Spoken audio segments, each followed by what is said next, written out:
Voices is brought to us by director Nathaniel Naum and stars Valerie Jane Parker as Lily. When Lily was a young girl, she had a terrible accident that left her blind, but while fate decided to take her sight, it left something else in place of that. You see, Lily sees dead people. Well, not really sees them, she hears them, because you know the whole blind thing. This is something that since the accident she has learned to deal with as becoming an adult. However, no one has ever believed her whenever she's told them about these crazy voices she hears. And even though she does learn how to cope with the whole thing, it doesn't change the fact that it's still pretty fucking terrifying to her to hear dead people all around her all the time. When Lily and her husband find out that they're expecting their first child, they're of course ecstatic. That is of course until the dead voices come a-calling. Apparently, for whatever reason, I guess because of the connection she has to the afterlife, if Lily doesn't decide what or who her child is going to be or something like that, then the dead are going to come and inhabit her womb and one of them will be reborn as her child. I don't know, we don't get a whole lot of explanation there, but that is the threat. There's also some strange going-ons concerning some disappearances over the years that may have something to do with all this. So now it's up to Lily to make sense of all of this, figure out why the dead are wanting to inhabit her womb, and what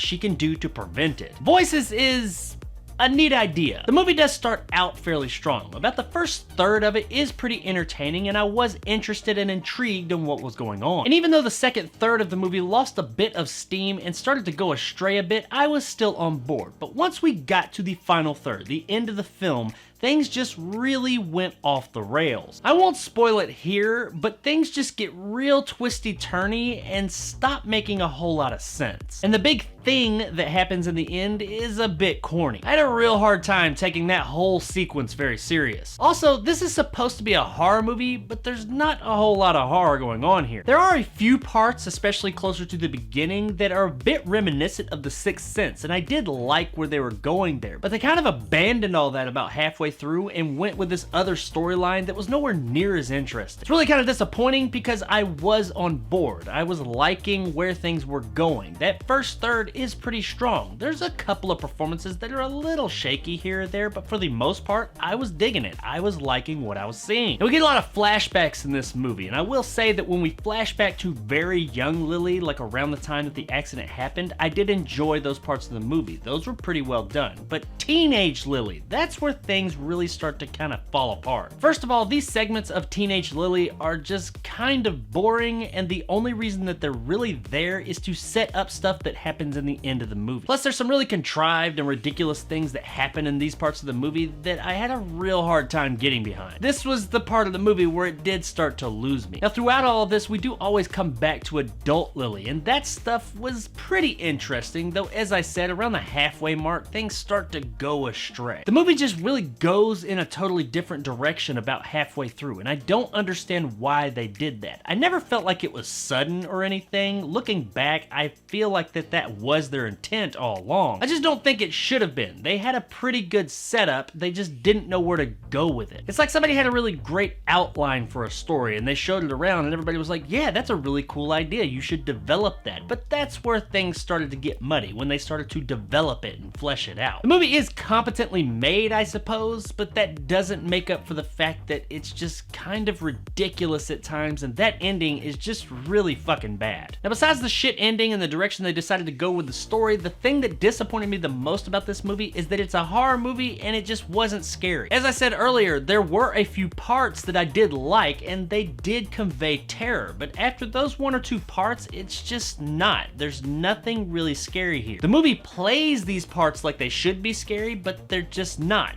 at all. Never once was I scared. There was a part closer to the beginning that there was a bit of like Sixth Sense terror, but beyond that, there's just nothing in the form of horror going on here. Now, the performances do fare a bit better in parts. While there are a couple of shaky spots here or there, for the most part, everybody does a pretty good job with a few notable exceptions. Teenage Lily and another character who's a medium really drag things down with their performances. Everybody compared to these two does a really good job. The young lady who plays Teenage Lily is just very wooden and stiff the entire time. You do not believe a word that comes out of her mouth. And the medium character is so over the top and ridiculous, it's hard to take her serious. I don't know if these performances are due to the direction or the actual performers themselves, but whoever did this, you ought to be ashamed. Parker as adult Lily it does fare a bit better. There are some times that she comes off kind of monotone and wooden, but for the most part, she is a believable character that we can get behind. Honestly though, the standout performance in the film would be from young Lily, played by Chloe Romansky. While this isn't like an Oscar-winning performance or anything, compared to everybody else in the film, she did a great job, especially for a child actress, and a child actress who's playing a blind girl, and not only that, a blind girl who sees dead people, or hears dead people. She conveyed the terror that this little girl was going through as she was learning all this new stuff very good. I really believed everything that she had going on here. Overall, besides the two really bad performances, everybody else is fine. They're okay. Now, from a technical perspective, this movie is looking pretty good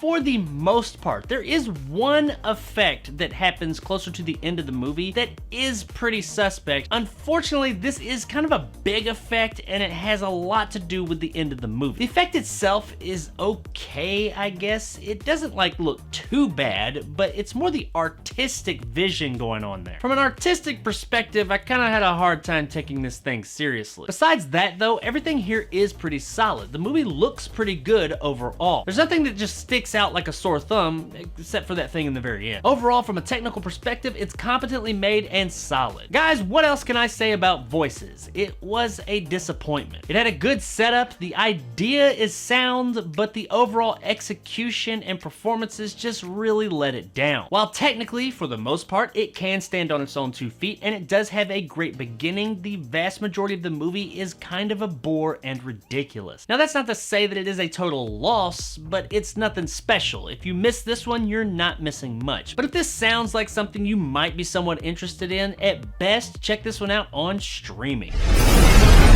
Across the street.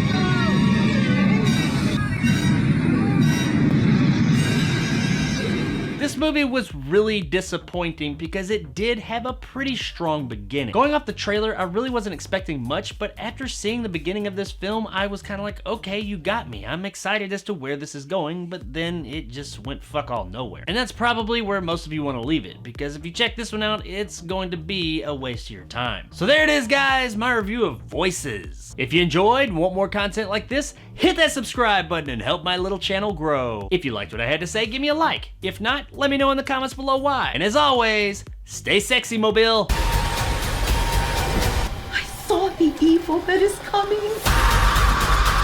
There's a part in this movie where a character falls out of a boat into some water, and we gather that this character can't swim. And what happens under the water is kind of weird and out of character for everything else that's happened in the movie up to that point. But that's not even the part that bothered me the most. The part that bothered me the most was this person falls under the water and they kind of hover right there near the surface, under the water about maybe like a foot at most. And there's like 3 other people right above them, and nobody like grabs this person and pulls them up. No, they just let them sink. I'm pretty sure that this trip that these people went on was a murder plan. They had planned on murdering this person, and just something got in the way that we didn't see up above the surface, and they had to pull him out because they let her ass lay in that water practically drowning for quite a while. Nobody thought, hey, why don't I just reach in here and get this person out and save their life? No, they were trying to fucking kill her ass. I know it. There's a darker part to this movie that probably would have been a whole lot fucking more interesting than what we got. Or maybe that's just the story I made up in my head because I was so fucking bored out of my mind at that point.